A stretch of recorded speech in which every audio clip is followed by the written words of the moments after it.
रामकृष्ण विवेकानंद भावनाच्या सर्व भक्तांकरता, विशेष करून कोल्हापूर परिसरातील भक्तांकरता आजचा दिवस अतिशय आनंदाचा आहे. त्याची दोन कारणं की आज भगवान श्रीरामकृष्णांचे साक्षात पार्षद स्वामी प्रेमानंदजी महाराज त्यांचा आज जन्म जयंती पण साजरी करत आहोत.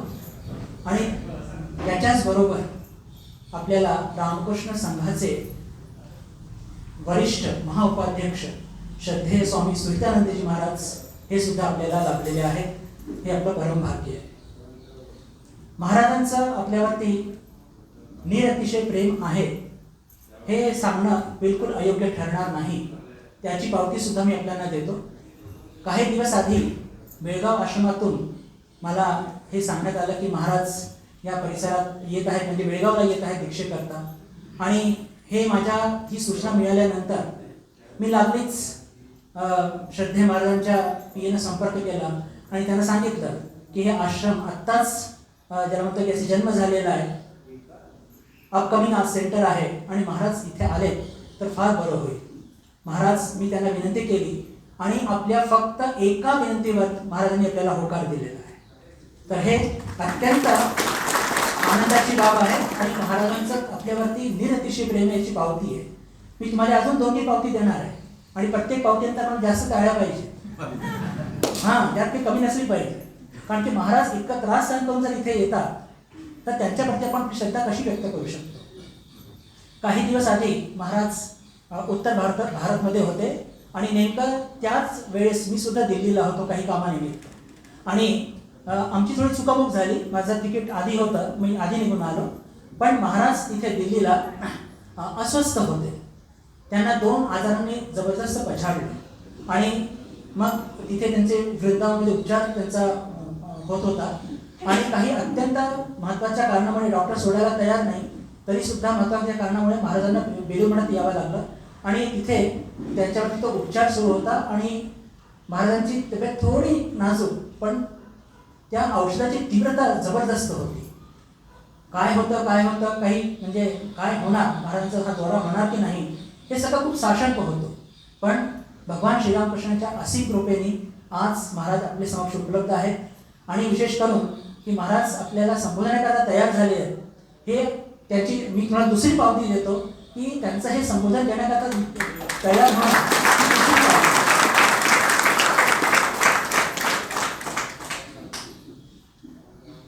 महाराजांच्या बाबतीत 1-2 शब्द अजून सांगून ते सांगण्याचा मोह टाळू शकत नाहीये.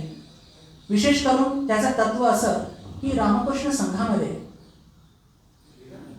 मनुष्य घडवणीचं कार्य म्हणजेच काय, मॅन मेकिंग रिलिजन जे स्वामींनी म्हटलंय, हे कसं म्हणजे कसं ॲक्च्युअल हे कार्य करत असतं हे सांगण्याकरता मी एक छोटीशी घटना सांगू इच्छितो.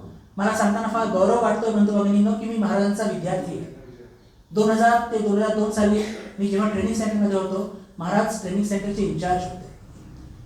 20लं ते वय आणि सगळे ब्रह्मचारी जवळपास 100. आता काही ना काही खोड्या करणारच. गंगा दशहऱ्याचा तो दिवस होता, गंगा पूजन, आणि सगळे ब्रह्मचारी गंगे पूजन करता तिथे सकाळी 8 वाजता आम्ही गोळा झालो. सूचना होती की कोणी गंगेत पोहणार सगळेजण, पण कोणी गंगा क्रॉस करणार नाही. स्पष्ट सूचना होती.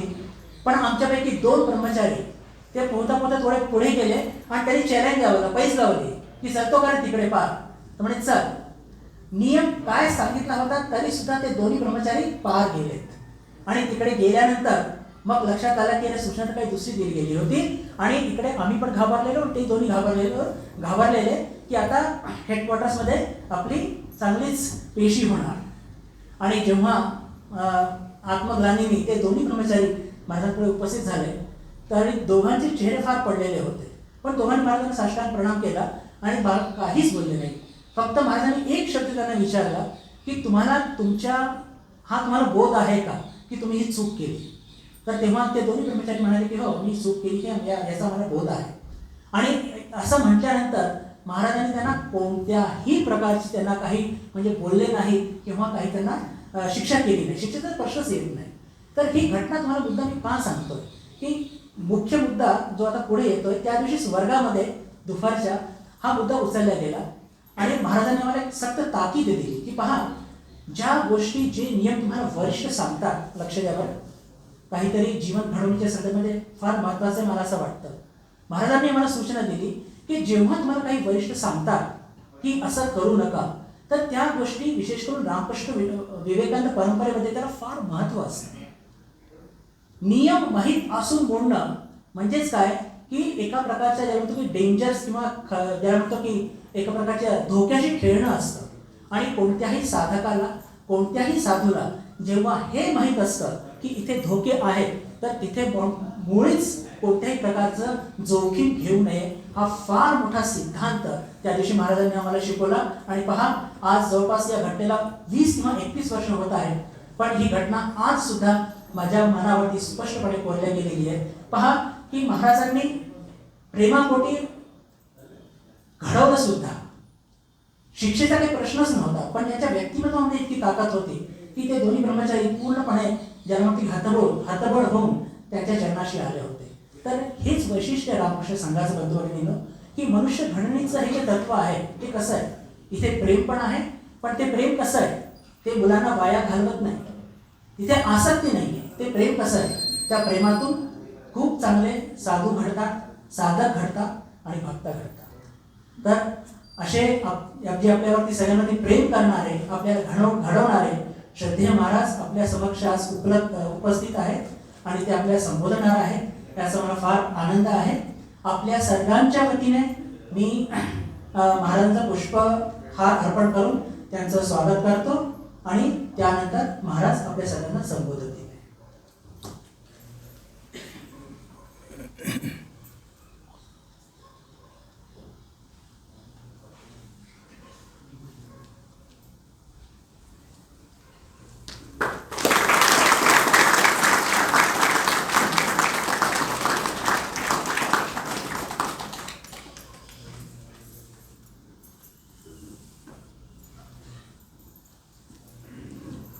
मी आता श्रद्धेय महाराजांना विनंती करतो की त्यांनी आपल्या उद्बोधनाला सुरुवात करावी.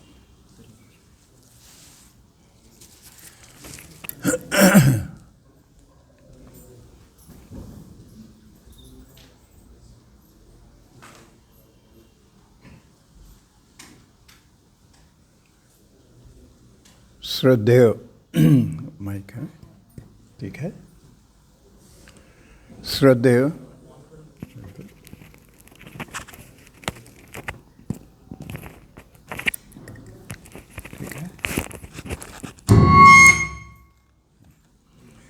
ठीक है, ठीक है.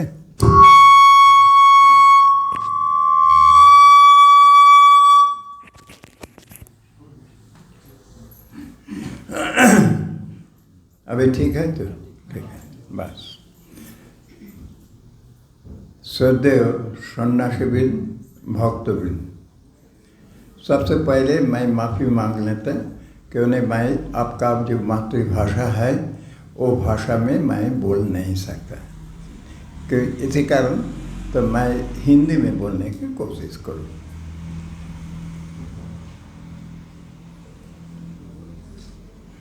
आज आप तो सुने हैं ये बाबूराम महाराज, स्वामी प्रेमानंद महाराज का आविर्भाव तिथि है. बाबूराम महाराज आप हो सकते जाने ये वो ईश्वर कोटि थे. ईश्वर कोटि का अर्थ ये है जैसा माफिक शक्ति ठाकुर जी का पास है, माँ का पास था, स्वामी जी के पास था, वैसा माफिक शक्ति ये ईश्वर कोटि का पास भी थोड़ा से रह जाती है. ऐसा एकमात्र भगवान मनुष्य का जो कपाल मोचन कहते हैं उसका फेट को चेंज कर सकते हैं. ईश्वर बिना और कोई नहीं सकता. जो कोई जितना बड़ा साधु महात्मा बने, कोई दूसरे का वो जो फेट जो है भाग्यों को परिवर्तन नहीं कर सकते, किंतु ईश्वर अवतार कर सकते हैं. जैसा हम लोग देखे हैं ठाकुर जी का जीवन में तो बहुत ही है, माता जी का भी है, स्वामी जी का भी है, अभी भी हो रहा है. हम लोग जो यहाँ एकत्रित हुए हैं तो उनका जीवन का प्रभाव से हमारा जीवन का, हमारा दिशा का चेंज हो गया। तो आप लोग तो संसार में रहने से संसार के बावजूद वो बहुत कुछ आगे जा सकता था। ये जो टाइम आप यहाँ आए हैं, यहाँ आने से क्या आपका फ़ायदा मिलता है? कुछ ही नहीं फ़ायदा। खाली एक दो स्वामी जी लोग कुछ बोलेंगे और सुनेंगे, इससे आपका कोई नहीं रुपया भी नहीं मिलेगा, कोई नौकरी भी नहीं होगा, किसी का शादी भी नहीं होगा, कोई मामला का भी जीत भी नहीं होगा, कुछ नहीं हो रहा है। तब भी आप क्यों आए? आप देखिए, सोचिए। तो ये श्री रामकृष्ण माता जी एवं स्वामी जी का जीवन का कितना प्रभाव अपना सबका जीवन में पड़ा है। जो आप जो इमीडिएट जो गेन है वो उसको छोड़ के अल्टीमेट गेन के लिए आप लोग चिंतन कर रहे हैं। इससे मालूम हो जाता है कि ईश्वर वो कैसा भी और आदमी का मन में कैसे कैसे परिवर्तन ले आ सकता। हम लोग देखिए, लाभ का माफ़ी की जन्म हुआ था एक फैमिली में, उसके बाद पढ़ाई लिखाई किया, उसके बाद हम लोग भी सोचे थे एक करियर बनाऊंगा, ये करूंगा, किंतु ठाकुर महास्वामी जी उनका प्रभाव से हमारा परिवर्तन आ गया, हम लोग साधु बन गया। तो ये जो देखो अवतार का ये शक्ति है, और जो ईश्वर कोटि जो होता है उनका भी ऐसा माफिक थोड़ा शक्ति रहते हैं। स्पेशली ठाकुर जी बोले हैं ये स्वामी जी और उनके साथ चारों पांचों आया, वो चारों पांचों ईश्वर कोटि था। ये बाबूराम महाराज एक था। बाबूराम महाराज का ठाकुर जी कहते थे ये वो है नैकस्य कुलीन, अर्थात उनका ये हाथ तक बोन तक शुद्ध है, उसका अंदर में कोई हो कुछ गंदा चीज़ सोच नहीं सकता था, कोई चिंतन भी नहीं कर सकता था। ठाकुर जी का ऐसा पवित्र था जो जब ठाकुर जी का भाव समाधि होता था वो टाइम दूसरे के स्पर्श करने से ठाकुर जी का तकलीफ होता था, व्यथा लगता है। किंतु जब बाबूराम महाराज, राखाल महाराज ऐसा माफिक नरेन, ऐसा दो चार आदमी स्पर्श करने से भी उनका कुछ तकलीफ नहीं तो होता था। जो बड़ा वो चाहते थे जो नज़दीक में रहे। एक दिन हुआ, उनका भाव हुआ, वो मास्टर महाशय वो पूछ रहे ठाकुर जी जो कहाँ गया मीन्स बाबूराम को ढूंढ रहे हैं कि नहीं, हमारा अभी भाव हुआ, ये टाइम यदि बाबूराम मेरा नज़दीक में रहे तो वो हमका हमारा क्या अवस्था है वो समझ जाएंगे, वैसे मुताबिक वो व्यवहार भी करेंगे। तो ठाकुर जी कहते थे श्रीराधिका का अंश में बाबूराम का जन्म हुआ। तो आप मालूम हो जाते हैं जो वो कितना शुद्ध पवित्र था। तो वही बाबूराम महाराज ठाकुर जी का संस्पर्श आने के बाद उनका जैसे तपस्या भी किया, उसका इधर उधर गया, साधन भजन किया, माँ का भी सेवा किया कि, और इसके साथ साथ स्वामी जी का जो शिव ज्ञान जीवो सेवा ये जो है ये इसके लिए एक पागल बन गया, पागल ज्ञान बन गया। एक बार मालदा में वेस्ट बंगाल का एक डिस्ट्रिक्ट में उनको बुलाने के बाद वो लोग साधु लोग हैं और वैष्णव प्रधान स्थान है, इसीलिए वो लोग उनको पूछा जब आप राधा कृष्ण का जब प्रेम के बारे में कुछ बोलिए। देखिए वो तो खुद राधा है, राधा का अंश उसमें। तो जब बोला वो गंभीर हो गई, तो बोला तुम्हारा यहाँ कौन आदमी है, एक बोलो जो राधा कृष्ण का प्रेम का समझ सकते, तुम लोग ऐसा माफिक अवस्था नहीं है। तो इसीलिए वो बोला ये स्वामी जी जो ये अभी नया युग में ये जो शिव ज्ञान सेवा ये जो किया है, इंट्रोड्यूस किया, यही तुम्हारे लिए अच्छा है, यही करो। शुद्ध वो बोला नहीं, बांग्लादेश में गया, जहाँ जाने से वो उनका प्रभाव से इतना आलोड़न हो गया। ये बाबूराम महाराज और राजा महाराज दोनों गया था, तो उनका प्रभाव से इतना हुआ जो रामकृष्ण मूवमेंट में हमारा बहुत सन्यासी, बहुत भक्त, बहुत आश्रम सब बांग्लादेश से ही हुआ था। आप यदि वो टाइम पर सन्यासी का लिस्ट देखेंगे, देखेंगे ये कितना आश्रम, कितना मूवमेंट, कितना डिवोटी, सब बांग्लादेश से ही हुआ था। वो टाइम अनडिवाइडेड बंगाल था। तो वो टाइम ये बाबूराम महाराज का प्रभाव था। उन्होंने ऐसा माफिक था, ये एक CID आया बेलूर मठ में। वो बेलूर मठ को पर इंग्रेज का नज़र था, जो ये बेलूर मठ बाहर में साधु है, अंदर में पॉलिटिक्स कर रहा है, वो यूथ लोग को इंस्टिगेट कर रहा है, वो लोग को इंग्रेज का विरुद्ध इंस्टिगेट कर रहा है, ऐसा माफिक उनका कुछ खबर था। इसी कारण एक CID को भेजा। CID बेचारा तो नौकर है, वो आए थे दोपहर में धूप में आके, वो कोई छिपा के आना उनको, तो मैं तो CID कहने से तो उसको मुश्किल हो जाएगा। तो छिपा के आया, आके बेलूर मठ में एक बेंच पर चुपचाप बैठा है। सोचे थे अच्छा जब कोई आदमी सब आएंगे भेंट उठाऊँगा, उनसे बातचीत करूँगा और सब जानकारी ले लूँगा, क्या क्या इन्फॉर्मेशन लेना। बाबूराम महाराज उनको देखा, देखने के बाद उसका थक गया, धूप में गर्मी में खाना पीना नहीं, तो बाबूराम महाराज खुद जाके और हाथ उनको पक्का कर रहा है, बतास कर रहा है। तो वो आप कौन है? तो बोला जी अरे तुम्हारा बहुत तकलीफ हो रहा है, तो तुम कुछ खाया नहीं? तो उसको खाने का भी बंद किया। तो देखिए ये जो है बाबूराम महाराज, वो कौन है, क्या है, कौन, कुछ नहीं, आदमी आया उसको सेवा करने लगा। जो भक्त आते थे उनके लिए सेवा ही उनका एक धर्म था।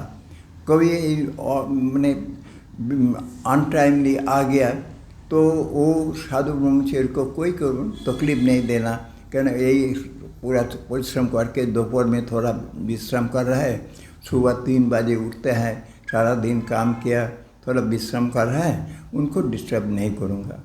वो सुना, देखा नौका का माध्यम से 4-5 आदमी आ गया, तो अनटाइमली आया, उनके लिए तो भोजन तो हुआ नहीं, और अभी तो कुछ रखा भी नहीं है। तो वो किसी को नहीं कहा के वो खुद अपना ही चूल्ही लगा के खिचड़ी बनाने लगा, उनको खिलाएंगे। ले ठाकुर जी के पास आया, ये भक्त है, उनको सेवा करूँगा, ऐसा माफिक है। मेरा सौभाग्य हुआ एक कहानी सुनने का, एक बाबूराम महाराज का मेरा सौभाग्य था। मैं प्रेमेशानंद महाराज होली मदर का डिसाइपल, उनका सेवा करने का। तो प्रेमेशानंद जी आप जानते हैं, जय जय रामकृष्ण भुवन मंगल बंग हृदय गोमुखी, ये सब जो गाना हम लोग गाते हैं, ये सब गाना उन्होंने, वो जब ब्रह्मचारी था वो टाइम ही लिखे थे, सन्यास ग्रहण के पहले ही लिखे थे। तो जो प्रेमेशानंद महाराज जी के पास हमारा सेवा करने का मौका मिला, मैं सुना उनका मुख से एक कहानी। ये प्रेमेशानंद महाराज कुछ टाइम ढाका में से इंचार्ज का माफिक था। तो जब वो था वो टाइम बोला, जो देखा एक आदमी हर रोज आते हैं आश्रम में और बैठ के वो खाली विषय का सब वर्ल्डली लाइफ का सब बातचीत कर रहा है। ऐसा इसका कीमत ऐसा हो गया, अब ये हो रहा है, पॉलिटिक्स से ये हो रहा है, जिनिस का दाम बढ़ गया, ये सब माफिक बातचीत करते थे। तो बोला जब मैं तो एकदम थक गया, अरे ये आदमी आके एकदम खाली गृहस्थ का माफिक संसार का बिना और कुछ नहीं बोल सकता। तो एक दिन तब किंतु वो छोड़ता नहीं, हर रोज आश्रम में आवेगा ही आवेगा, 1 घंटा रहेगा ही रहेगा। तो मेरा प्रश्न लगा कि क्यों वो आदमी आते हैं, तो कभी भगवान का बात नहीं करते हैं, तब भी क्यों आते हैं? वो बोल रहे हैं ये अच्छा आपका कोई एक महाराज है? बोले क्या नाम? बोले ये बाबूराम खा के प्रेमानंद ऐसा माफिक। बोले नहीं, वो तो अभी तो भगवान के पास चला गया। अरे वो बहुत जब्बर स्वामी जी थे। वो नहीं, एक दिन मैं बचपन लड़का का माफिक, तो एक दिन उनका पास आया।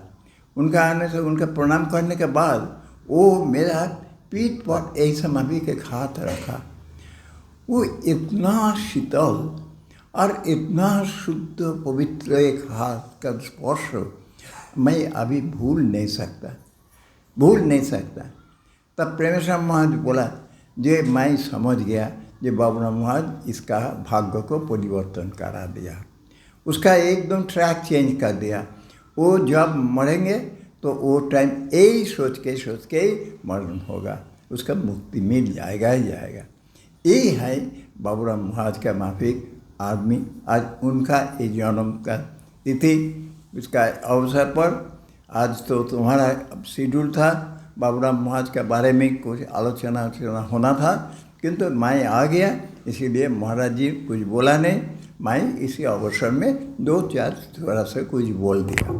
अभी जो मेरा जो बोलना मैं ये 1972 में उत्तर काशी गया था। 1972 मेरा उम्र नियरिंग 35 ऐसा था। तो उत्तर काशी में तपस्या करने के लिए गया। तपस्या के बाद मैं सोचा कि जब मेरा कुछ दिन 15 डेज हमारा हाथ में बाँचा था, तब मैं सोचा ये टाइम मैं तीनों साधु के दर्शन करूँगा। तपस्या के बाद तीनों मैंने उच्च स्तर साधु है। एक था किशनपुर में था सुरेन महाराज, वो राजा महाराज का पास उनका मंत्र दीक्षा हुआ था, और ब्रह्मज्ञ ऋषि ऐसा माफिक उनका सुनाम था। तो इसीलिए मैं सोचा कि जब मैं उत्तर काशी से उतर जाऊंगा तो टाइम फास्ट वो किशनपुर में वहाँ जाऊंगा, महाराज जी के पास 3 दिन रहूँगा। मैं 3 दिन रहा, महाराज जी से बातचीत हुआ, सुनने से बहुत अच्छा लगा। सिंसियरली वो एकदम ऐसा माफिक साधु है जो हमारा जीवन में क्या क्या हमको करना होगा, क्या क्या नहीं करना होगा, यदि साधु जीवन को रखना तो क्या क्या हमको संभालने के चलना है, समूचा का एकदम संक्षेप में समूचा हमको दिशा दे दिया। वो हमारा एक। नेक्स्ट था वृंदावन में एक था होली मदर का डिसाइपल गोपेश महाराज शारदेश आनंद। वो आप लोग हो सकता है उनका किताब पढ़े होंगे। उनका सौभाग्य हुआ था माता जी का सेवा करने का। और प्रेमेशानंद महाराज उन्होंने श्रीहट्ट में अभी बांग्लादेश है, आसाम का बॉर्डर में, वहाँ एक रामकृष्ण मूवमेंट 1907 में वो जयरामबाटी आके माता जी से दीक्षा लिए। माता जी से दीक्षा लेने के बाद वो वहाँ अपना जो शहर है श्रीहट्ट, वहाँ एक आश्रम बना के मूवमेंट शुरुआत किया। उनका मूवमेंट इतना इंस्पायरिंग था जे 15-16 डिस्ट्रिक्ट में वैसा माफिक आश्रम बना दिया। और बाय यूनिवर्सिटी ज्वेल्स 15-16 ज्वेल्स वो बेलूर मठ में सन्यासी होके ज्वाइन कर दिया। तो उसके बाद महापुरुष 1928 में उनको बुलाया, उसके बाद उसको सन्यास दिया। उसके बाद 1937 में सारगाछी में उनका हेड करके, अखंडानंद महाराज का देहांत होने के बाद उनको हेड करके भेजा। तो वो जो प्रेमेशानंद महाराज का जो मूवमेंट जो हुआ, उनका राइट हैंड मैन था ये गोपेश महाराज। एकदम प्रेमेशानंद महाराज तो वो फिलोसोफर टाइप लोग आदमी था। वो ध्यान, जप, साधन, भजन, एक गान बजना और वो वचन, प्रवचन, डिस्कोर्स, इंटरेक्शन, ये सब में मत रहे थे। किंतु आश्रम का तो एक मेंटेनेंस है, उसका देखभाल कौन करेगा, वो राइट हैंड था एक गोपेश महाराज। इसीलिए मेरा मन में था जे एक गोपेश महाराज को भी एक बार दर्शन करूँगा, क्यों नहीं। वो उसका प्रेमेशानंद महाराज का ये मूवमेंट, रामकृष्ण मूवमेंट में वो उनका क्या देन था ये भी जानकारी हो जाएगा। और उसके साथ साथ वहाँ माँ का कुछ स्पेशल 2-4 बात तो कुछ मिल पाओगे ही पाओगे।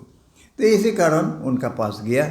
वहाँ भी मैं 4-5 दिन था, तो जरूर कुछ तो मिला ही, बहुत मिला। इसी से मालूम हो जाएगा। इसके बाद जब मैं छुट्टी मिलता था काम से, तब मैं वृंदावन में, वो वृंदावन रिटायर्ड लाइफ लीड करते थे। मैं जब तक वो जिंदा था मैं वृंदावन में जाके वो 5-7 दिन करके रहते थे, उनसे थोड़ा इंस्पिरेशन मिलता था। अब थर्ड स्वामी ये था विप्रदास महाराज, नागपुर। नागपुर में मैं सुना है जे नागपुर में एक स्वामी जी है विप्रदास महाराज। तो उनका बारे में मैं जो सुनने का अवसर मिला, कुछ तो जानते थे कि उन्हें किताब में भी पढ़ा। जे नागपुर में जो आश्रम बना वो आश्रम के पीछे उनका ही देन है, और शुरू वो नहीं, वो उनका माध्यम से बहुत यूनिवर्सिटी ज्वेल भी एवं संघों में शामिल हुआ था। ये सब हम लोग जानते थे। इसी कारण मैं सोचा जे आई विल मीट हिम। जब मैं ये सिद्धांत लिया, एक टाइम मैं सुना है वो हमको चिट्ठी लिखे जे तुम आओगे बहुत अच्छा है, किंतु हमारा तो डायबिटीज़ के कारण I have become totally blind. मैं तुमको तो देख नहीं पाऊँगा, तो किंतु तुमको तो स्पर्श कर सकूँगा। मैं सुना है तुम प्रेमानंद महाराज की का बहुत सेवा किया है, तुम्हारा बारे में मैं जानकारी है, इसीलिए मैं भी चाहते हैं तुमको देखने के लिए। तो देखने तो नहीं सकूँगा किंतु स्पर्श करूँगा। मैं आया, वो देखा, तो देखने के बाद वो जैसे एकदम मदर का माफिक है। बोले देखो मैं तो तुमको देख नहीं सकता, तुम हमारा नज़दीक में आओ, हम तुमको टच करेंगे, तब तुम तो मालूम होगा कि मैं तुमको तो नज़दीक में देख रहा है। तो इधर उधर 2-4 भी बातचीत भी हुआ, और उनका साथ इतना मैंने क्लोज हो गया जो वो हमको बोला जे अरे तुम ये ट्रेन सेंटर के बाद हमारा यहाँ चलाओ ना, मैं बेलूर में लिख दूँगा जे तुम्हारा पोस्टिंग यहाँ हो जाए। तो मैं बोला नहीं महाराज, आप ऐसा नहीं कीजिए, जो मेरा नसीब में जो है वैसे ही होंगे, वो तो बेलूर ठाकुर जी व्यवस्था करेंगे, मैं ऐसा कोई प्लानिंग नहीं रखना। तो वो बहुत खुश हुआ। तब उनका मैं देखा क्लास हो रहा है, मॉर्निंग में क्लास हो रहा है। क्लास में देखा सब 2-4 आदमी, आप कुछ सुने होंगे, हमारा ऑर्गेनाइजेशन का ज्वेल था। एक था भाष्यानंद स्वामी, आत्मानंद स्वामी, उसके साथ वो जो भव्यानंद स्वामी, ये सब बोमानंद स्वामी, तब उसके बाद वो आप तो कामानंद के अखंडानंद महाराज का डिसाइपल था। ये सब जो हमारा ऑर्गेनाइजेशन का वो ज्वेल वो ज्वाइन किया था। जब उनका कंट्रीब्यूशन क्या है, नागपुर आश्रम, महापुरुष समाज एक बार नागपुर का डिवोटी लोग महापुरुष समाज को बुलाया। जब महापुरुष समाज वो टाइम प्रेसिडेंट थे, महापुरुष समाज के रहने के लिए वो लोग एक हाउस होल्डर थोड़ा वेल ऑफ है, जिसका थोड़ा फैसिलिटीज़ है, प्रेसिडेंट रहेंगे, उसके साथ साथ तो और भी लोग आदमी रहेंगे। तो इसी कारण जिसका हु कैन एकोमोडेट, ऐसे माफिक एक फैमिली में बंदोबस्त किया था। किंतु वो सब घर खाना पीना सभी वहाँ हुआ। रात में ठहरने का टाइम महापुरुष महाराज बोला, मैं सुना तुम्हारा तो तुम लोग तो एक ज़मीन खरीद किया, तो ज़मीन में जाओ, हमको दिखाओ कौन ज़मीन में आश्रम ठाकुर जी का आश्रम बनेगा, मैं देखना चाहते हैं। तो ले गया। देखने के बाद बोला अरे रात में मैं यहाँ ही रहूँगा। बोला अरे महाराज यहाँ तो कुछ ही नहीं, खाली ज़मीन है, कैसे रहेंगे? नहीं मैं यहाँ ही रात में रहूँगा। तो क्या करें? तो तुरंत वो लोग सब टेंट बनाया, टेंट बना के वहाँ का ठहरने का बंदोबस्त किया। पर रात में रहने के बाद चला गया। एक टेंट तो होगा नहीं, वो 10-15 टेंट बनाने की ज़रूरत हुआ था। एक उत्सव का माफिक बन गया, वो आश्रम को सैंक्टिफाइड हो गया। इसके बाद उन्होंने वही विप्रदास महाराज को, उनको मैं उनका लाइफ पढ़ा। उनका माता जी प्रोबेबली माँ का डिसाइपल थे, तो बहुत एकदम साधिका था, बहुत उच्च स्तर साधिका था थी। तो उन्होंने तो वो अपना बेटा को माँ का पास, वो महापुरुष का पास भेज देते थे। देते धीरे धीरे वो महापुरुष मठ से दीक्षा भी लिए। मेरे के बाद महापुरुष मठ दीक्षा लेने के बाद जब सन्यासी बना तब उनको बोला कि तुम जाओ नागपुर का संभालो, नागपुर के आश्रम बनाओ। तो नागपुर में क्या आश्रम बनाएगा, खाली जमीन है और कुछ ही नहीं है। तो वो क्या किया, जो वैसे टेंट बनाया, उसके बाद वहाँ रहने लगा। तो जो काम उनका ठाकुर जी का जो है मंदिर, तो धीरे धीरे थोड़ा छावनी का वहाँ भी वो थैच हाउस बनाया, उस ठाकुर जी का रहने का, अपना का रहने का, उनका भाषण देना, कहने पब्लिक का अकाउंटेंस करने होगा। तो भाषण के लिए क्या कहते थे, मैं उनका मुख से सुना है, वो खुद आफ्टरनून में अपना माइक लेके एक रिक्शा लेके वो अनाउंस करते थे, आज रामकृष्ण मिशन जो परिसर है वहाँ स्वामी जी भाषण देंगे, आप वहाँ सम्मिलित होने की कोशिश कीजिए।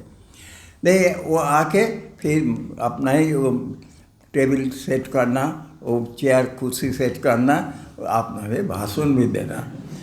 तो ऐसा होते होते उनका भाषण के प्रभाव से, उनका जीवन के प्रभाव से एकदम टॉप यूनिवर्सिटी, पोस्ट ग्रेजुएट, कुछ डॉक्टरेट, ये सब ज्वाइन कर दिया। वहाँ ज्वाइन करने के बाद वो लोग, मैं देखा, वो मैं जब गया था उनका क्लास अटेंड किया, क्लास में देखा फर्स्ट डे का क्लास हुआ मराठी भाषा में। सो सेकेंड डे क्लास हम था, इसीलिए देखा बांग्ला भाषा में हो रहा है। तो बांग्ला भाषा में जब बोला, सब जो बोल रहे हैं नहीं एकदम परफेक्ट बंगाली बोल रहा है, किंतु all Marathis, they are all Marathis, perfect Bengali बोल रहा है।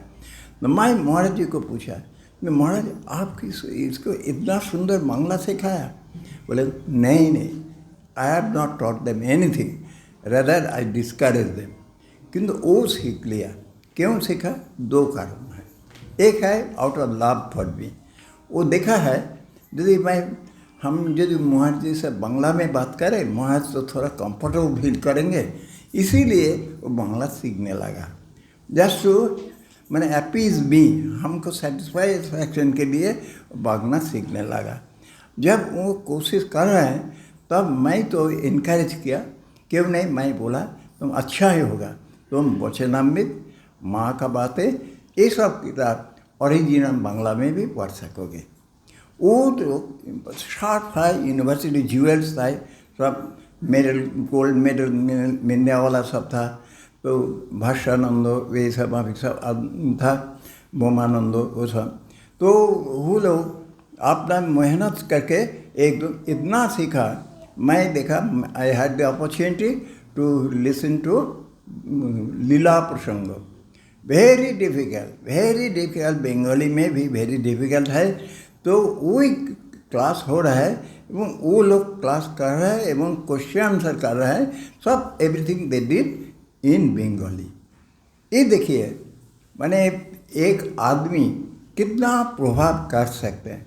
आप लोग तो सुने होंगे, ये मेरा एक टाइम मौका मिला, मैंने वो टाइम में था असिस्टेंट सेक्रेटरी हुआ बेलूर मठ में, हेडक्वार्टर में असिस्टेंट, अभी असिस्टेंट जनरल सेक्रेटरी बोलता है, हमारा टाइम असिस्टेंट सेक्रेटरी कहते थे। तो मैं असिस्टेंट सेक्रेटरी हुआ। तो असिस्टेंट सेक्रेटरी होने के कारण हमको तो ये आश्रम कभी कभी जनरल सेक्रेटरी हमको भेज देते भेंट करना। तो पुणे आश्रम में बोमानंद जी था, उन्होंने बुलाया जे कोई स्वामी को वहाँ भेजो, हमारा कुछ फंक्शन है, तो इसीलिए कोई असिस्टेंट सेक्रेटरी। तो हमको तो भेजा जनरल सेक्रेटरी, और हम मेरा साथ था शेखरानंद।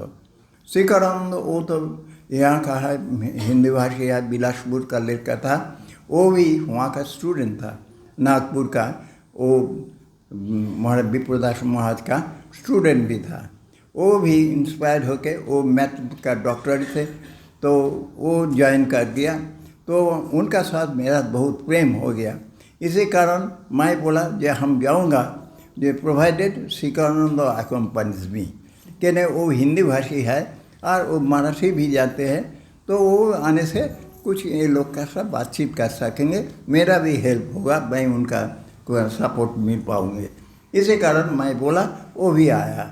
तो आने से शिखरानंद जी को देखने से तो भोमानंद जी बहुत खुश हो गया, अपना एटलीस्ट अपना भाषा में बातचीत तो करेंगे।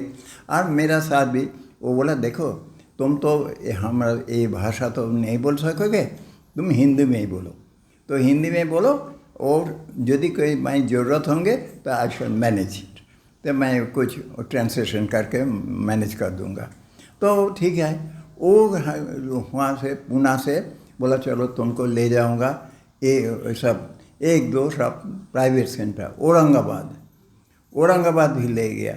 औरंगाबाद में वो टाइम तो प्राइवेट सेंटर था, वो खाली एक शेड था, और शेड में हम तो असिस्टेंट सेक्रेटरी आए हेडक्वार्टर से आया, इसीलिए उनका हमारे लिए जो बेस्ट प्लेस वो हमको दिए छोड़ दिया। नेक्स्ट शिखरानंद वो भी असिस्टेंट सेक्रेटरी था, और वो भोमानंद जी कहाँ गया, वो एक डिवोटी का डेरा में कोई एक स्थान में चला गया। जब मैं पूछा जो महाराज आप कहाँ थे, बोला अरे यार क्या करूँ, तो मैं तो रहने होगा रात तो एक डे हो रहा है। मैं आप हमको छोड़िए, आप इतना हमारा सीनियर है, ये अच्छा नहीं किया। बोला अरे तुम गेस्ट है तुम हमारा गेस्ट है, तुमको हमारा देखना भाल करना चाहिए। तो ऐसा तो हुआ। उसके बाद एक कोल्हापुर में भी लिया है। कोल्हापुर में वो टाइम कौन आश्रम था मेरा ये याद नहीं, तो मैं तो नाराज़ था। बोला छोटा मोटा देखो तुम बेलूर मठ से आया, हम तो हर वक्त जाते हैं बातचीत करते हैं, तो तुम यदि आया तो तुमको दिखा सकता जे बेलूर मठ से स्वामी जी आया तुम ये आश्रम में। और ये लोग गृहस्थ लोग बहुत परिश्रम करके मेहनत करके कुछ तो कर रहे हैं। मैं कभी कभी आते हैं उनसे भी कहना, वो टाइम तो देखिए गाड़ी उड़ी का बंदोबस्त करना मुश्किल था, पैसा भी नहीं था, ना इधर प्राइवेट आश्रम का ना हमारा आश्रम का, तो वो पब्लिक ट्रांसपोर्ट में ही आना जाना करना था। तो तभी वो आते थे। ऐसा आते आते धीरे धीरे वो हमको कोई प्राइवेट आश्रम क्या था, कहाँ कौन छोटा मोटा दिखलाया, उसके बाद कहाँ किसका घर में कुछ खाने का बंदोबस्त भी करा दिया, उसके बाद ले गया। ऐसा में भी 2-4-5 जो सब अकोला भी था और कौन था भूल गया मैं, सब जितना संभव है सब उसी शिखरानंद और मैं सब घुमाया। तो कोल्हापुर वो टाइम दर्शन किया। और कोल्हापुर का साथ तो हमारा एक तो आप तो जानते हैं स्वामी जी खुद आए थे। स्वामी जी यहाँ उनका फोटो भी है, उनका महारानी उनको वो वस्त्र वो जूता वो सब दिए थे, एवं वो उसका टेस्टिमोनियल करके लिए उनका फ़ोटो उनको भेजना पड़ा। तो ये जो सब एसोसिएशन था, इसीलिए हमारा भी मन में ये तो कोल्हापुर में तो थोड़ा तो हम सॉफ्ट सेंटिमेंट तो होगा ही होगा। तो अभी ये जो देख रहे हैं, मैं जो बोला ये अवतार जैसे हमारा चेंज कर दे सकता है, तो कैसे चेंज हो जाते हैं। या मैं सुना यही आश्रम का बारे में, ये एक आदमी ने वो बैचलर है, बैचलर सिंगल कुछ होगा, तो जो ही हो वो अपना का जो पैसा है समूचा आश्रम में दे दिया। देने के बाद आश्रम बना। हमारा जो आश्रम में बनते हैं कोई ना कोई किसी का ना किसी का देन पड़ी तो होता है। तो कभी हम लोग का तो हम लोग साधु लोग तो कोई आय भी नहीं करते हैं और कोई उपाय भी नहीं है। कोई ना कोई भक्त का अंदर में भगवान जी घुस जाते हैं, वो इंस्पायर होके वो दे देते हैं। जैसे ओलीबुल उनका अंदर में भगवान जी घुसा, वो निवेदिता उसका अंदर में भगवान घुस गया। मैकलाउड उसके अंदर में भगवान घुसा। इसी कारण मूलार उसके अंदर में भगवान घुसा। इसी कारण बेलूर मठ का जमीन खरीद संभव हुआ, बेलूर मठ का जो मकान जो संभव हुआ, वो एक टाइम कुछ पैसा दिया, इसीलिए स्वामी जी शुरुआत किए थे। तो ये जो सब होते हैं, हमारा जो आश्रम में बनता है सब आश्रम आप लोग का कुछ न कुछ देना है। It is your contribution. हम लोग तो कोई रामकृष्ण मिशन का ऐसा तरीका नहीं है जे हम लोग अच्छा ठीक है इतना मनी है, इतना पर्सन है, इतना प्रोजेक्ट है, तुम जाके करो। ऐसा तो नहीं होता है। हमारा क्या है, सब होता है 2-4 डिवोटी कोई दीक्षा लिया, 2-4 बोले अरे भाई हम तो दोनों ये आपस में तो वचनामृत पढ़ सकते हैं, माँ का बातें पढ़ सकते हैं, स्वामी जी का कंप्लीट वर्ष तो पढ़ सकते हैं। हाँ ठीक है पढ़ो। पर 2-4 दिन पढ़ने के बाद उनका दिमाग में आ गया हम लोग तो पढ़ते हैं, कुछ करते नहीं, तो कुछ करना चाहिए, क्या करना। अच्छा ऐसे वहाँ भी कुछ हमारा एक छोटा मोटा एक संस्थान बन सकता है। अच्छा और 2-4 आदमी इधर उधर मिल गया, जाने के बाद बोला ठीक है आज हमारा घर में होगा, कल तुम्हारा घर में होगा, परसों उनका घर में होगा, एकत्रित होते हैं। यही मैं देखा, एक कुछ दिन पहले गया था दुबई में वहाँ दीक्षा होगा। वहाँ वो लोग की बोला जो हम लोग चाहते हैं आपके पकड़ के आइए, हम लोग दीक्षा का प्रबंध करूँगा। किंतु देखो वहाँ तो कोई हमारा आश्रम नहीं है। दुबई तो जानते हैं इस्लामिक कंट्री है, वहाँ हमारा कोई वेदांत मूवमेंट भी नहीं है, कोई आश्रम भी नहीं है। वो लोग बोला हम लोग बंदोबस्त करूँगा। मैं जाना तो मुश्किल है क्योंकि हाँ मैं है, हमारा 2 सेवक है, तीनों आदमी को रहने का बंदोबस्त करना ही होगा। तो तीनों आदमी का रहने का बंदोबस्त करने के लिए वो जो फैमिली होस्ट किया वो अपना मकान छोड़ दिया। मकान छोड़ के वो निजे एक होटल में चला गया। और कहने घर सब चीज़ है, किचन फैसिलिटी सब है। तो हमको देखे वो लोग होटल में चला गया और होटल से आके सब बंदोबस्त कर रहे हैं। हम लोग का खाना पीना रहना जो कुछ करना सब चीज़ बंदोबस्त कर रहे हैं। और वो एक फैमिली उसका नाम है गिडी क्या, तो वो भी उसका भी घर में दीक्षा का प्रबंध किया। वो जो ग्राउंड फ्लोर में दीक्षा होगा, तो इसीलिए वो लोग भी छोड़ के चला जाना करें दीक्षा टाइम। वो टाइम तो बाहर का कोई नहीं रह सकता, तो इसीलिए हम लोग साधु 3-4 साधु जो था हम लोग का प्रसव देके वो घर कमरा सब छोड़ के दूसरे स्थान में चला गया। इसे देखिए ये क्या है, कौन उनको बोला, इसमें क्या लाभ होता है उसका बोले तो, किंतु कर रहा है। ये जो है ये ठाकुर जी का देन, उनका माइंड फिजिक्स सबका मेटामॉर्फोसिस एकदम टोटल चेंज हो गया। जो क्यों कर रहा है, उसमें क्या लाभ होता है उनका, कुछ नहीं, तब भी कर रहा है। ये जो मैं जो एक स्कॉटलैंड में गया एडिनबर्ग, वहाँ के जयशंकर करके एक बड़ा यूनिवर्सिटी प्रोफेसर है, बहुत रिनाउंड प्रोफेसर, अर्निंग भी अच्छा है। उनका लड़का भी बड़ा डॉक्टर बन गया, उनका स्त्री भी वैसा में क्वालिफाइड थी। किंतु वो सब अभी क्या कर रहे हैं, जो साधु लोग को वो आश्रम बनाना कोशिश कर रहे हैं।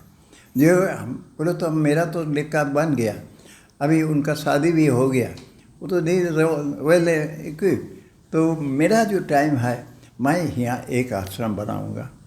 तो इसीलिए जो स्वामी जी लोग जाते हैं वो अपने घर को सब 1 फ्लोर एकदम वेकेंट कर देते हैं, वो ये आपके लिए, और बाकी वो अपना सेवक के माफी खाली नौकरानी के माफी काम कर रहा है। उनको लिए क्या कैसे नहीं तकलीफ हो कुछ सब ये जो कर रहा है, ये देखिए उसका साइकोलॉजिकल जो चेंज आ गया। ये साइकोलॉजिकल चेंज कौन आना, ये ठाकुर जी ले आए, ठाकुर जी ले आए। आप लोग यहाँ मैं सुना ये कौन एक माला ले आते हैं, कौन एक काम करते हैं, कोई काम करते हैं, कोई झाड़ू लगाते हैं, कोई मंदिर को पूरा साफा करते हैं डेली। ये जो सब आप जो करते हैं इसमें आपका क्या फ़ायदा मिलता है? फ़ायदा कुछ नहीं, माइंड का पीस मिलता है।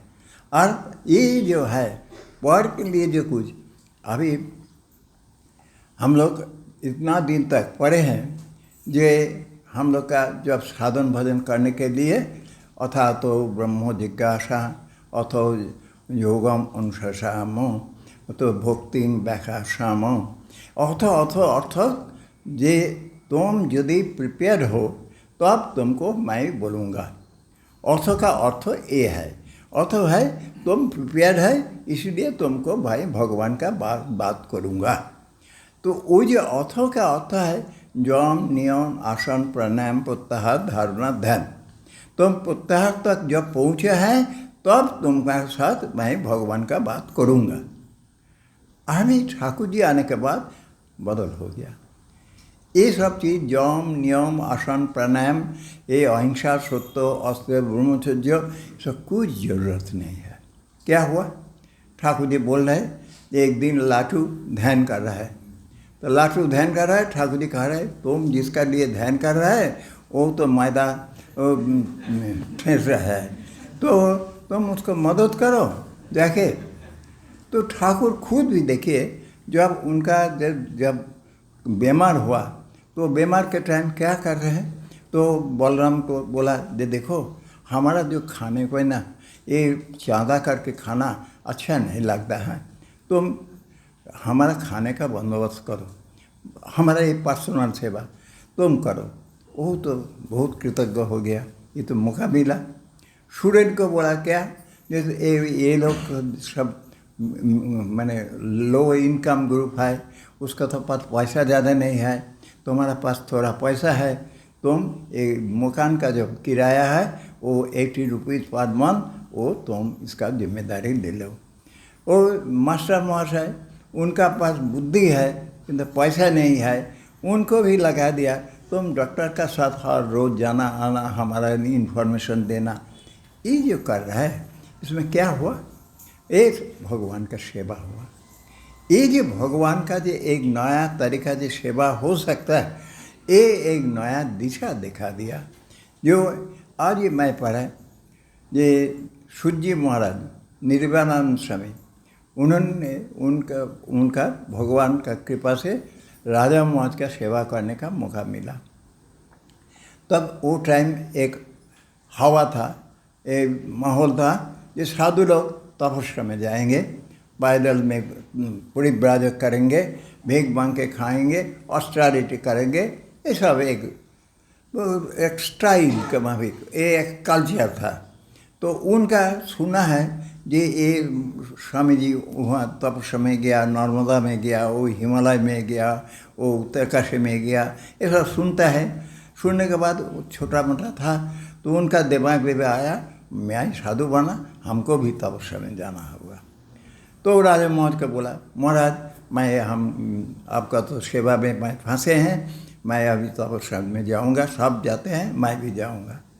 तो राजा महाराज उनका सेवा कर रहे हैं, वो क्या कहेंगे, बोले देखो तो महापुरुष को तुम पूछो, महापुरुष यदि परमिशन दे तो तुम जाओ, जा सकता। तो महापुरुष महाराज को पूछा, महापुरुष महाराज बोले अरे तुम्हारे के दिमाग गड़बड़ हो गया, तुम ये सौभाग्य मिला ये राजा महाराज का सेवा करना, ठाकुर का मानस पुत्र है, ब्रह्म को ऋषि है, उनका सेवा करने का मौका मिला, तुम कहाँ जाओगे। वो भी नाराज है, वो यंग एज है, जेद आ गया तो जेदी हो गया, हमको तो जाना ही होगा, परमिशन देना ही होगा, नहीं तो मैं छोड़ के चला जाऊंगा। तो वो देखा अरे बेटा तो छोड़ के चला जाएगा, कहाँ जाएगा, क्या होगा। तो बोला जाए ठीक है, तब तुम बाबूराम महाराज के पास जाओ, बाबूराम महाराज क्या कहे देखो। तब बाबूराम महाराज के पास गए, तो बाबूराम महाराज बोले अरे तुम कहाँ जाओगे, कोई नहीं, महापुरुष ये सेवा का छोड़ के। तो जब नाराज था तो बोला तब तुम भी मेरा भी बात नहीं सुनते तो तब जाओ माँ का पास जाओ, माँ के पास जाओ, माँ यदि कहे तो तुम जाओ, नहीं तो नहीं। तो ठीक है, माँ का पास गया। तब बोला देखो माँ के पास जाने के पहले काली घाट दर्शन करके माँ काली को पहले दर्शन कर लो, उसके बाद माँ का दर्शन करो। काली घाट दर्शन किया, करने के बाद माँ का पास गए, माँ का पास दर्शन हुआ। दर्शन होने के बाद बोला वो अपना अपना बच्चा का माफिक, छोटा लड़का का माफिक बोला माँ हम जाऊँगा, मैं जाऊँगा। तो माँ बोला अरे तुम ये तकलीफ हो जाएगा, तुम छोटा है, ये तुम्हारे धकल तुम सहन नहीं कर सकोगे, तुम नहीं जाना।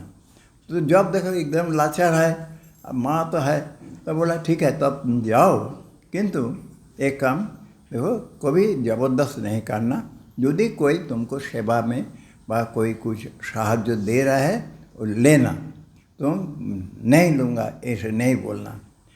किंतु उसका तो वो टाइम रक्त गर्म था, यंग है, तो छोड़ के तो माँ का तो परमिशन मिल गया, इसी कारण वो तेजी हो गया, निकाल गया।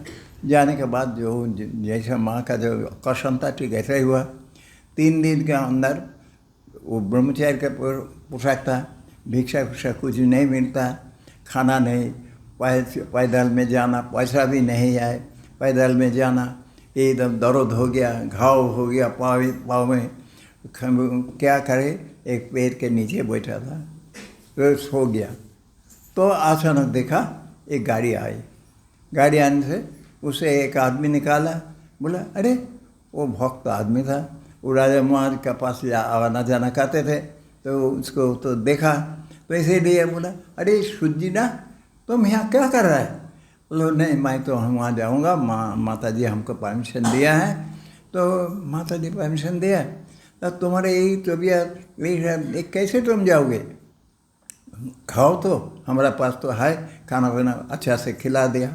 खिलाने के बाद वो तो पैसा देने के बाद बोले नहीं नहीं मैं पैसा नहीं लूँगा, मैं पैदल से जाऊँगा, बेनारस तक जाऊँगा। तो कुछ दिन 5 माइल 7 माइल पहुँच गया। जाने के बाद एकदम थक गया, दुबला भी हो गया, एकदम यहाँ सब दर्द हो गया, घाव हो गया। तो क्या करेंगे? तो उसे देखा क्या एक मंदिर है, मंदिर के नज़दीक में गया, मंदिर में वहाँ विश्राम कर रहा है। तो मंदिर का जो पुरोहित था, वो पुरोहित उनका अवस्था देख के बोला अरे तुमको यहाँ क्या, एक रात में भालू वालू आ जाएगा, खा जाएगा, तो तुम चलो हमारा घर में चलो। वो तो याद हो गया माता जी हमको कष्ट दिया, यदि कोई तुमको सेवा करना चाहे तो सेवा ले, तो अभी मैं ज़बरदस्त नहीं करूँगा। वो अभी भी दुबला भी तो हो गया, तेज भी चौपट हो गया। तो उनका पास गया, उनका घर में था एक बूढ़ी माँ, उनका बूढ़ी माँ तो उसका मिलने से उसका एकदम बेटा का माफिक उसका सेवा हुआ, क्या दर्द उसका घाव, उसका खाना सुबह शाम अच्छा खाना खिलाया सब। उसके बाद जब देखा तबीयत अच्छा हुआ तो वही खुद बोला अभी तो मैं ठीक हो गया, मैं जाऊँगा। तो बोला जो ठीक है हमारा ठाकुर जी को प्रणाम करके जाओ।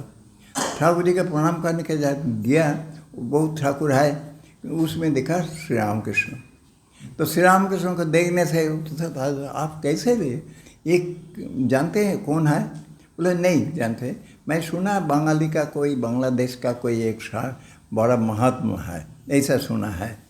तो तब तो वो तो कुछ बोला, तो बोला जी मैं काशी में गया था, वो पुजारी बोल रहा है काशी में गया था, काशी में ये फोटो देखा, वो था महेश भट्टाचार्य का होम्योपैथी था कैलेंडर, उसमें फ़ोटो। तो फोटो को देखने के बाद मेरा बहुत अच्छा लगा, स्पेशली उनका जो आँख है, वो आँख में इतना मोहनीय आकर्षण है, तो मैं एकदम उसको ले गया, उसका फ्रेम में लगा के यहाँ मंदिर में रखा दिया। तब एक देखते हैं, ये फोटो आने के बावजूद हमारा घर में कभी कोई अशांति नहीं है। घर में सब टाइम एकदम शांत, हर चीज़ हर प्रॉब्लम सॉल्व हो जाता है। इसी कारण मैं ये फोटो को नहीं छोड़ते हैं। उसके बाद वो बोला ठीक है तुमको काशी तो जाना, तो काशी जाओ, मैं तुमको टिकट देते हैं और टिकट लेके जाओ। तो उसका अभी मेरा ठंडा हो गया, माता जी का भी याद हो गया, तो ठीक है टिकट खरीद करके तब गया। तो ये जो देखिए हमारा ये जो सेवा जो है, ये सेवा ही सबसे बड़ा चीज़ है। हमारा हर आदमी का, हर फैमिली का एक है क्या, आई जनरली टेल एवरीवन, ये देखिए ये सब जो एग्जाम्पल मैं जो बोला, ये सब एग्जाम्पल तो आपका माफी के घर का आदमी का लेकर लड़की है, वो husband wife, my father son, mother, ऐसे ही है। किंतु वो लोग अपना जो सरप्लस टाइम, ये मेरा, मैं जहाँ ही जाते हैं ये स्पेशली बोलते हैं, हर आदमी का कुछ सरप्लस टाइम है, सरप्लस मनी है, सरप्लस एनर्जी है। यदि तुम्हारा ये सरप्लस एनर्जी, सरप्लस मनी और सरप्लस टाइम यदि सदुपाय नहीं व्यवहार करोगे तुमको कोई असद उपाय का माध्यम से व्यवहार करना ही होगा। Nature will compel you to spend it. Nature will compel you to spend your energy, your time and your money for any wrong cause if you do not use it for a good cause. इसीलिए हम लोग को पहले से ही सोच लेना ये हमारा ये टाइम जो है, ये टाइम को हम ऐसे ढांचे में व्यवहार करूँगा। हमारा जो एनर्जी है वो एनर्जी को पहले से ही बिना खराब काम में नहीं लगाऊंगा, सৎ काम में लगाऊंगा। ये मेरा जो पैसा जो बचा है वो पैसा मैं कोई सৎ काम में लगाऊंगा, नहीं तो हमको एक असৎ काम में ही खर्च करने होगा। हाइडम मामला होगा, नहीं कोई पेशेंट हो जाएगा, कुछ ना कुछ वही में पैसा खर्च करने ही होगा। इसीलिए हम लोग कहते हैं ये हमारा जो एक surplus time, surplus money, surplus energy जो रहेगा ये भगवान के साथ जुड़े दो। यदि तुम भगवान के साथ जुड़े दो, जो आदमी देखो एक माला हर रोज़ बनाते हैं। मैं देखा सिंगापुर में एक लड़की, वो अभी she is now 50, she is a bank officer है, बैंक ऑफिसर है।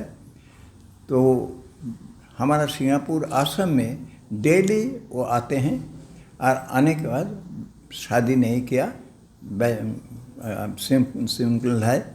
वो हर रोज़ ठाकुर जी के लिए माला बनाते हैं और खुद अपना हाथ से ठाकुर जी को लगा देते हैं। बोले सी सेड जे मैं देखिए एट द एज ऑफ 26, 27 मैं स्टार्टेड, अभी 51, 52 चल रहा है, एक दिन भी मिस नहीं हुआ, एक दिन भी। तो मैं उनका नाम लगा दिया गार्लन अम्मा गार्लन अम्मा तो ठीक ही, तो गार्लन अम्मा है ना एकदम ऐसा। मैं एक लड़की देखा, श्री कम और सिडनी आश्रम एवरी मंथ वॉलंटियर सर्विस देते हैं। वो ऑफिस में काम कर रहा है, अपना मकान भी है। तो वो मैं देखा, एक दिन मैं गया था, मैं दोपहर में पढ़ रहा है तो देखा वही लड़की औरत से नियरली 45 ऐसा एज होंगे, आके पूरा सुबह से इवनिंग तक हमारा वही आश्रम का जो पेड़ है सब पेड़ को देखभाल कर रहा है। I thought that probably she is employed, ऐसा है। तो मैं बोला जो डू यू कम डेली? बोले नहीं, अब मैं एकदम हर महीना में एक दिन आते हैं। क्यों? मैं हमारा ऑफिस में जाने के टाइम देखा ये आश्रम है, आश्रम का पेड़ जो है अनअटेंडेड, देखने से मेरा मन में दुख लगा। क्यों नहीं, I love the plants, I love the flowers. तो मैं जानते हैं वो रिस्पॉन्ड करते हैं, वो सजीव है। तो इसी कारण मैं बोला जो आपका तो कोई देखभाल करने नहीं है, मैं एक दिन महीने एक दिन आऊँगा, आके इसको जो करना मैं सब चीज़ करके चला जाऊँगा। कोई पैसा तो नहीं है, पैसा तो लेते ही नहीं, किंतु वो इसे लाभ से ले पाए। ये जो देते हैं देखिए उनका क्या लाभ है, किंतु यही जो भगवान का जो तुम यदि एक छोटा से कुछ नहीं, छोटा से एक बनाना ले आया, एक पपीता ले आया, क्या एक पटल ले आया, क्या आलू ले आया, तो वो तो काम में तो लगेगा, ठाकुर जी का ही सेवा में लगेगा। तो जो एक सूखना पाता ड्राई लीफ तुम यदि यहाँ उठा दो और कोई नहीं देखेगा, ठाकुर जी तो देखेंगे। तो ऐसा भाव से हम लोग का एक ठाकुर जी आने के बावजूद हम लोग को देख रहा है। ये रामकृष्ण मिशन का हम आप देखते हैं ये कैसे ये सब आश्रम बनते हैं।